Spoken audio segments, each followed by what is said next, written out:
पूरे देश में आंदोलन हो रहा है, लेकिन हमारी मांग क्या है? केवल ये मांग करके नहीं होगा कि भाई महाबोधि विहार जो है वो बौद्धों के हाथ में होना चाहिए, लेकिन उसके लिए सरकार को सजेशन भी देने पड़ेगी। जो पोजीशन 15 अगस्त से 1947 में थी वही पोजीशन कायम रहेंगी, ऐसा एक्ट 91 में बना हुआ है। राम मंदिर के अंदर भी जो अयोध्या में बना हुआ है वो भी तो वहां पर मुस्लिमों का जो पोजीशन था वो तो 15 अगस्त 1947 के पहले का था।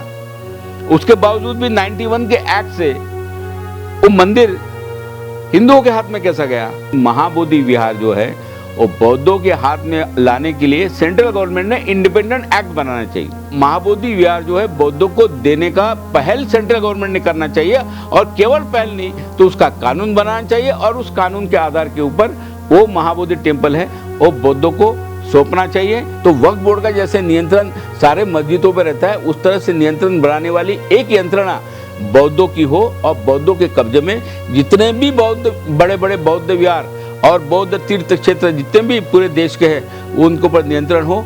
इस तरह से एक बोर्ड हम लोग बना सकते क्या?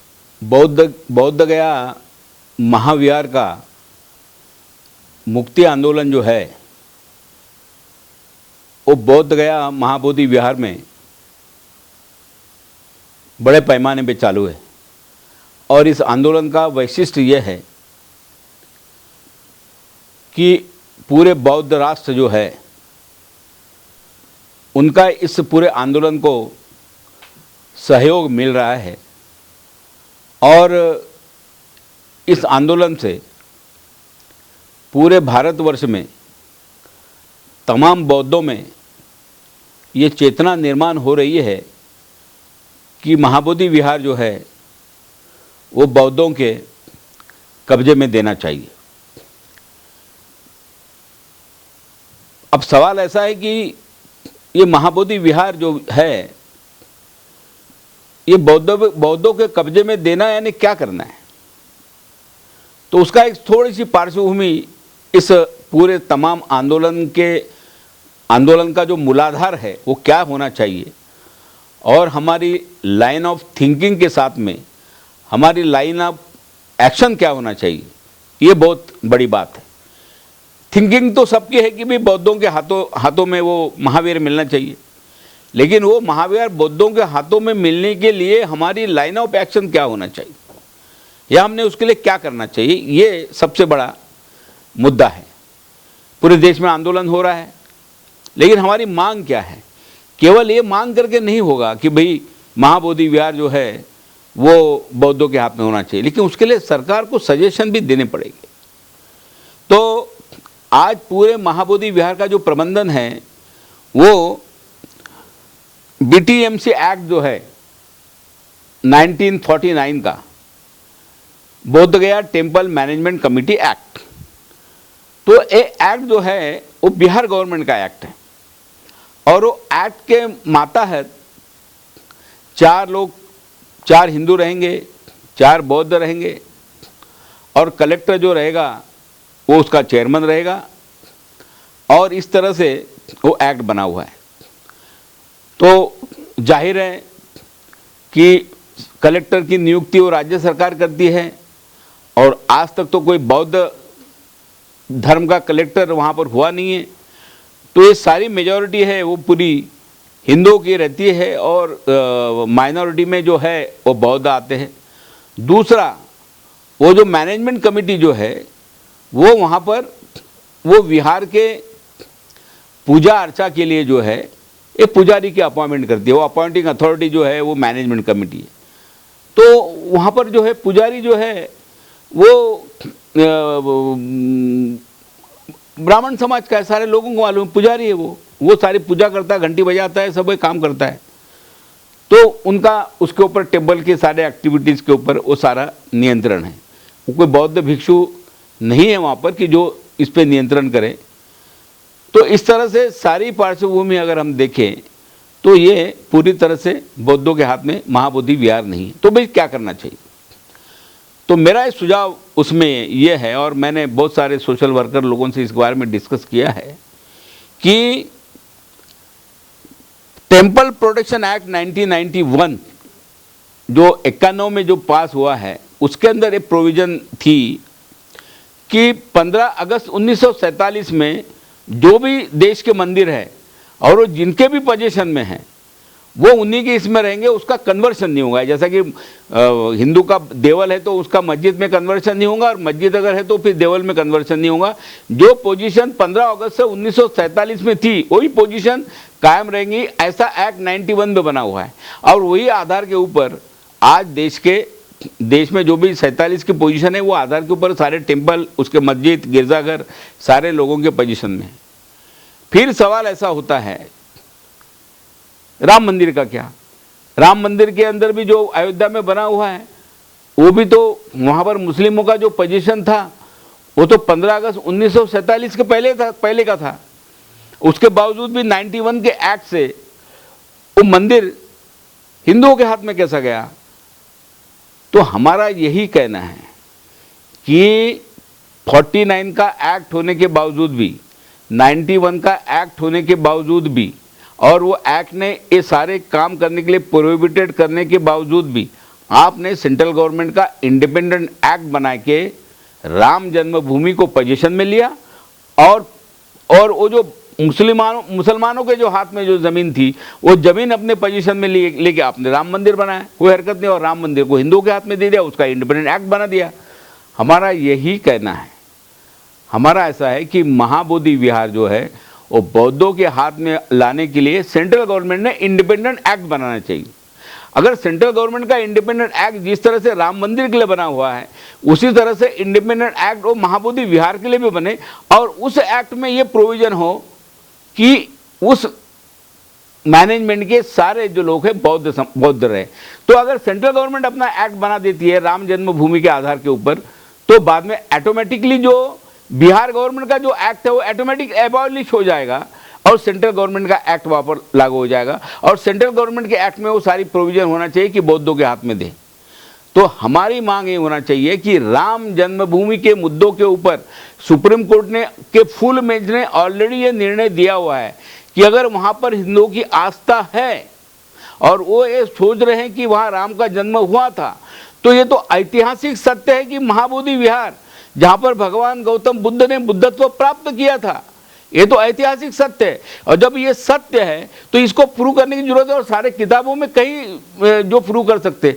तो फिर ये जब सत्य है तो इस आधार के ऊपर आप महाबोधि विहार जो है बौद्धों को देने का पहल सेंट्रल गवर्नमेंट ने करना चाहिए, और केवल पहल नहीं तो उसका कानून बनाना चाहिए, और उस कानून के आधार के ऊपर वो महाबोधि टेम्पल है वो बौद्धों को सौंपना चाहिए। तो इसलिए मैं कहता हूं कि अगर गवर्नमेंट अगर ये नहीं करेगी तो पैरेलल जिस तरह पर उस वक्त राम जन्मभूमि के मुद्दों के आधार के ऊपर सारे शंकराचार्य, हिंदू पंडित और लोगों ने जिस तरह से सुप्रीम कोर्ट में केस दायर की थी, हम लोगों ने भी आंदोलन तो शुरू रखना चाहिए, लेकिन उसके साथ साथ में कानून की भी लड़ाई करनी होगी। हमने एक पिटीशन जो है वहाँ पर तुम्हारे पटना के हाई कोर्ट में डालना चाहिए, और एक पिटीशन जो है वो सुप्रीम कोर्ट में भी डालना चाहिए कि जिस निर्णय के आधार पे आप लोगों ने राम जन्मभूमि हिंदुओं को सौंपा है उसी आधार के ऊपर ये महाबोधि विहार भी बौद्धों को सौंपना चाहिए। और फुल बेंच का निर्णय है उसमें, तो फुल बेंच के वही निर्णय के आधार के ऊपर अलग आर्गुमेंट करने की जरूरत नहीं, उसी आधार पे महाबोधि विहार बौद्धों को मिलना चाहिए। और जिस तरह से आपने राम जन्मभूमि की मैनेजमेंट कमेटी बाय एक्ट बनाई उसी तरह से एक्ट सेंट्रल गवर्नमेंट ने बनाना चाहिए, ताकि उसके ऊपर केंद्र सरकार का वो एक्ट के मुताबिक काम करेंगी और ये बौद्धों के हाथ में मिलेगा। तो मुझे लगता है कि ये परमानेंट सोल्यूशन होगा। इस धरती पे बौद्धों का आंदोलन चले, विद्वान लोग बैठे, बुद्धिजीवी लोग बैठे, बौद्ध भिक्षु बैठे, सब मिला के, और बौद्ध समाज केवल रास्ते की लड़ाई नहीं तो कानून की भी लड़ाई पैरेलल लड़ना चाहिए। जैसे राम जन्मभूमि की लड़ाई उन्होंने रास्ते पे तो लड़ी थी, लेकिन साथ साथ में ये सारे चीज़ों को सॉल्व करने के लिए सुप्रीम कोर्ट में पिटीशन डाली थी, और सुप्रीम कोर्ट का निर्णय होने की वजह से ये सारा हुआ है। तो दोनों पैरेलल लड़ाई हमको लड़नी पड़ेंगी, कानून की भी लड़ाई, रास्ते की भी लड़ाई, विधान भवन की भी लड़ाई, संसद की भी लड़ाई, ये सारी लड़ाई हमको करनी पड़ेगी। और मैं ऐसा समझता हूँ कि जिम्मेवारी कांग्रेस के लोगों ने भी लेना चाहिए कि 59 में जब वो एक्ट आया तब कांग्रेस की सरकार बिहार में थी, सेंट्रल में भी कांग्रेस की सरकार थी। ये एक्ट उन्हीं के ज़माने में बना हुआ है। इसलिए आज उन्होंने इस स्टेट में इनिशिएटिव लेना चाहिए विरोधी पक्ष करके। और मैं जो कह रहा हूँ, इस तरह से सारे बौद्धों ने एक होकर हम लोगों ने सुप्रीम कोर्ट में पहल करना चाहिए, हाई कोर्ट में पहल करना चाहिए, और रास्ते की लड़ाई के साथ कानून की लड़ाई लड़ते हुए इस तरह से हम लोगों ने ये महाबोधि विहार जो है बनाना चाहिए। दूसरा मुद्दा मैं आपके सामने रखता हूँ, ये जो वक्फ बोर्ड है, ये जो वक्फ बोर्ड के हाथ में देश के सारे मस्जिद हैं, सारे मस्जिद है, पूरे वक्फ बोर्ड उसके ऊपर पूरा नियंत्रण रखता है। तो ऐसा एक्ट क्यों नहीं बनाया जाए जैसा कि बौद्धों का भी एक बोर्ड हो, और जो बौद्धों के बोर्ड के हाथ में देश के सारे बौद्ध विहार जो है उनके कब्जे में रहे, और उसका नियंत्रण सारे बौद्ध विहारों बौद्ध स्थल पर रहे। क्योंकि हम लोग देखते हैं कि आज पूरे देश के बौद्ध तीर्थ स्थल जो है वो सारे किसी वहाँ के सरकार का सिर्फ कंट्रोल है।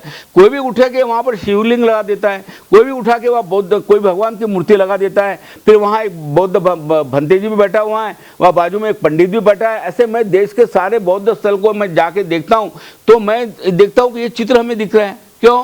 क्योंकि उसके ऊपर किसी बॉडी का एक नियंत्रण नहीं है। तो वक्फ बोर्ड का जैसे नियंत्रण सारे मस्जिदों पर रहता है, उस तरह से नियंत्रण बनाने वाली एक यंत्रणा बौद्धों की हो, और बौद्धों के कब्जे में जितने भी बौद्ध बड़े बड़े बौद्ध विहार और बौद्ध तीर्थ क्षेत्र जितने भी पूरे देश के हैं उनके ऊपर नियंत्रण हो। इस तरह से एक बोर्ड हम लोग बना सकते हैं, और वो जो सेंट्रल का एक्ट बनेगा उसे में इस बात की प्रोविज़न होना चाहिए, ऐसी मेरी मांग है।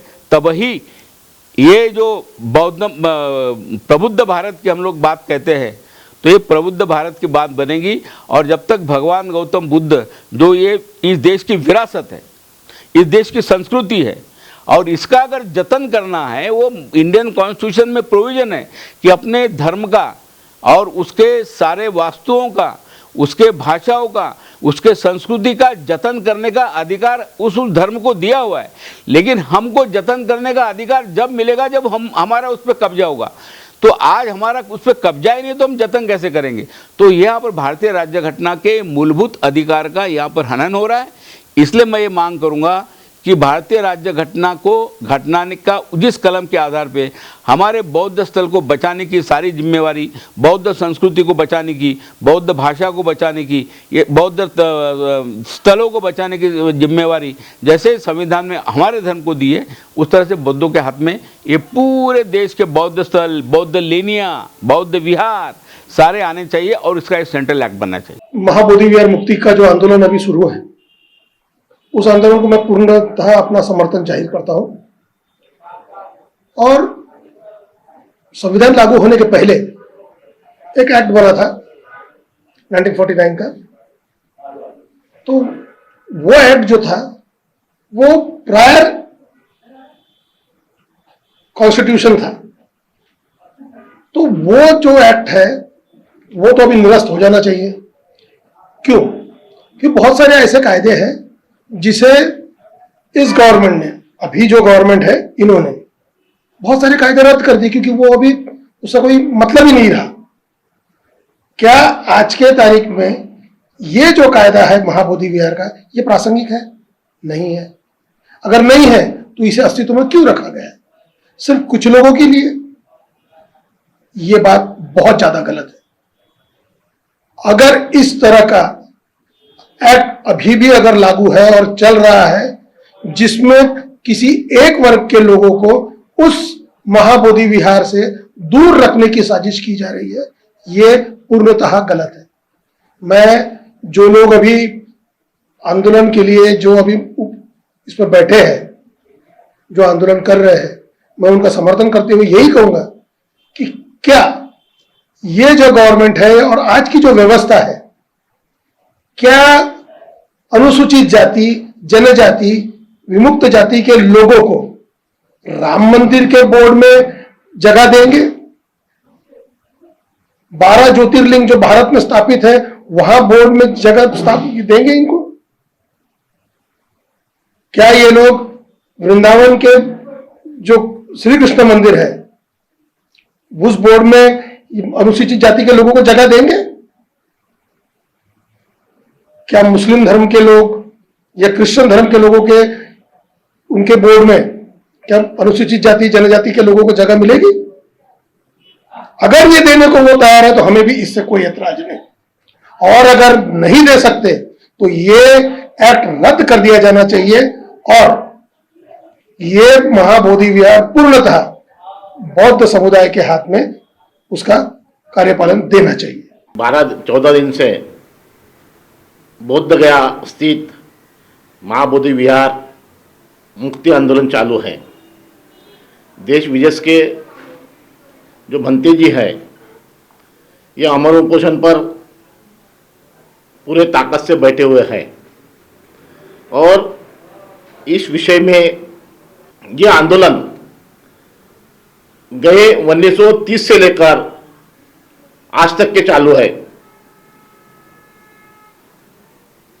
भंते धर्मपाल इन्होंने 1900 सदी में इसी आंदोलन को जारी रखते हुए आज भी इस आंदोलन चालू है। उस वक्त पाखंड जिस तरह से हिंदू धर्म के लोगों ने बुद्ध को नवा अवतार मानते हुए महाबोधि महाविहार में पाखंड चालू किया और आज जो दिख रहा है अपने को मिश्रा पांडे ये सारे लोग घंटी बजाते हुए वो विहार में आते हैं और 5 पांडव करके ऐसी मूर्तियां स्थापित की हुई है। आज हम चाहते हैं कि यदि कोई हिंदू धर्म के मंदिरों में बौद्धों को स्थान है, कोई सदस्य है, पंजाबी के गुरुद्वारा में कोई बौद्धों को स्थान है, नहीं है। क्रिश्चियनों के चर्च में कोई बौद्धों को स्थान है। यदि ऐसा होता है, सर्वधर्म समभाव की भाषा यदि इस देश के नुमाइंदे करते हैं, इस देश के जो सत्ताधारी वर्ग कहता है, तो सभी धर्मों के इसमें बौद्धों को स्थान मिलना चाहिए। वैसे तो ये हमारी धरोहर है, सारे हिंदू धर्म के जो मंदिरें हैं, जो स्थान है, सारे हमारे बौद्ध धर्म के अवशेष है। अभी नाम कहने की आवश्यकता नहीं, सभी को, सभी देशवासियों को मालूम है। यहाँ महाराष्ट्र में हमारे पंढरपुर में पंढरी का जो मंदिर है, विश्व काशीनाथ का मंदिर है, जगन्नाथ का मंदिर है, सारे मंदिर हमारे बौद्ध धरोहर है।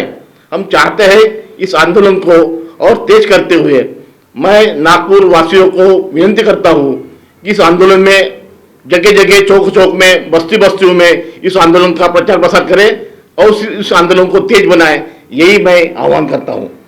महाबोधि महाविहार का आंदोलन जो चल रहा है, ये आंदोलन सदियों से चल रहा है, पर जो सरकार इस देश में थी ब्रिटिश कालीन की, उस जमाने से ही हमारे देश के लोग जो बौद्ध धर्मीय थे, जो अल्पसंख्यक थे, उस अल्पसंख्यक पर ये जो बहुसंख्यक लोग जो है, इन लोगों ने, उसमें से भी जो अल्पसंख्यक लोग हैं, उन लोगों ने आक्रमण किया और वो बोध गया महाबोधि विहार अपने हाथ में ले लिया। उसके लिए हमारे जो श्रीलंका से भारत में आए बौद्ध धर्म के अभ्यास के लिए और प्रचार और भारतवासी बन गए वो हमारे अनागरिक धम्मपाल, इन्होंने बौद्ध धर्म का बहुत बड़ा आंदोलन उस जमाने में चलाया जिस जमाने में ब्रिटिश हमारे देश में थी। फिर भी ब्रिटिश ने धर्म के इसमें कोई उनको ज्यादा न्याय नहीं दिया। उसके बाद में कांग्रेस की सरकार आई, कांग्रेस के सरकार के तरफ में भी, पंडित नेहरू के तरफ में इस आंदोलन का सिलसिला चलते रहा और ये सिलसिला आज तक कामयाब रहा, पर आंदोलन की कामयाबता नहीं मिली। यही हमारा दुर्भाग्य है कि इस देश के लोग हमारे को हजारों वर्ष जो गुलाम बना रहे हैं, तो जो बुद्ध ने विश्व को शांति का संदेश दिया, उस शांति के जो देश है जिसमें बौद्ध धर्म पूरा फैल गया है, उन लोगों ने अगर भारत के इस आंदोलन के तरफ में अगर ख्याल दिए तो भारत पर एक बहुत बड़ा भारतीय जो सरकार है इन पर दबाव बनेगा और उस दबाव के कारण इस आंदोलन को और गति मिलेंगी। और जो नए से 14 अक्टूबर 1956 के बाद में जो बौद्ध हो गए, उन लोगों ने भी इस आंदोलन में अपने आप को झोंक देना चाहिए और आंदोलन और तीव्र गति से बना के हमको जब तक न्याय नहीं मिलेगा तब तक हम इसका लड़ा और तीव्र करने के लिए हम सब उस आंदोलन को पाठिंबा देने का फैसला करते हैं, निर्धार व्यक्त करते हैं।